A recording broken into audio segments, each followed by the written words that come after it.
First, let me express my gratitude to Dr. Pramod Jaiswal for inviting me to this conference.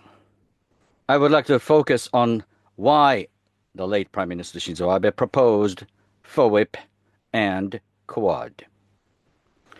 Japan, I don't have to remind you, is an island nation surrounded by seas on all sides and situated in a location that few would envy.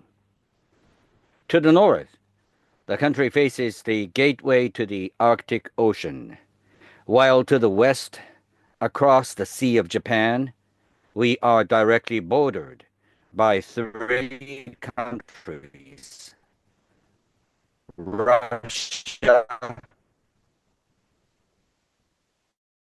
Korea, and China, from north to south. How about it? Would you like to address? These three countries share certain common traits. First, none of them has any experience with democracy. Second, they openly display hostility towards both the United States and Japan. Third, they are relentless in their pursuit of nuclear armament. Recently, these three nations have also deepened their ties with Iran, another country that shares these characteristics, forming what could be seen as an axis of alignment. China, in particular, needless to say, stands out. In addition to all these traits, it continues to expand its arsenal of intermediate-range ballistic missiles capable of targeting any point in Japan day by day. Furthermore, as the Chinese Communist Party's legitimacy as a Marxist political entity erodes, it has intensified its anti-Japanese education both in quantity and in depth up to the present day. For Japan, the continent is a region occupied by hostile forces where democracy has failed to take root. Thus, the country's opportunities lie in the seas. Japan has no choice but to build its security framework over the oceans.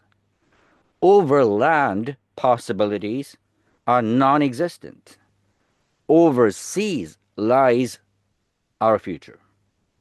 This is the geopolitical reality for Japan. Given this, it is only natural that Japan's path should lie with the seas. This was the reasoning of Shinzo Abe. When Japan seeks to safeguard its national interests overseas, the economic foundation is the CPTPP, or the Comprehensive and Progressive Trans-Pacific Partnership.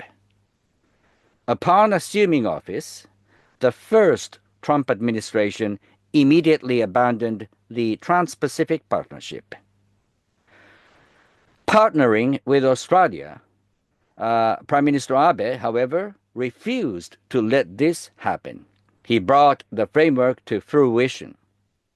At its core, the CPTPP is designed to exclude any economy that allows excessive political interference, essentially barring China from joining.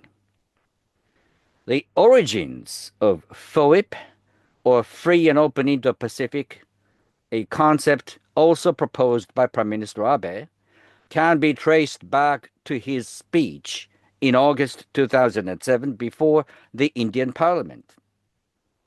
Titled "The Confluence of the Two Seas," this speech marked the first time in history that the Indian Ocean and the Pacific Ocean were geopolitically linked and highlighted their importance to the future global order. Before then, we had used the term Asia-Pacific. However, Prime Minister Abe recognized that this term could not encompass the rapidly growing Indian Ocean Economic Zone, particularly India. He thus conceived the concept of the Indo-Pacific, a confluence of two C's as more fitting for a new era. Picture a globe in the region spanning the Pacific and Indian Oceans. A coalition of democracies can band together to make it harder for China to act with impunity.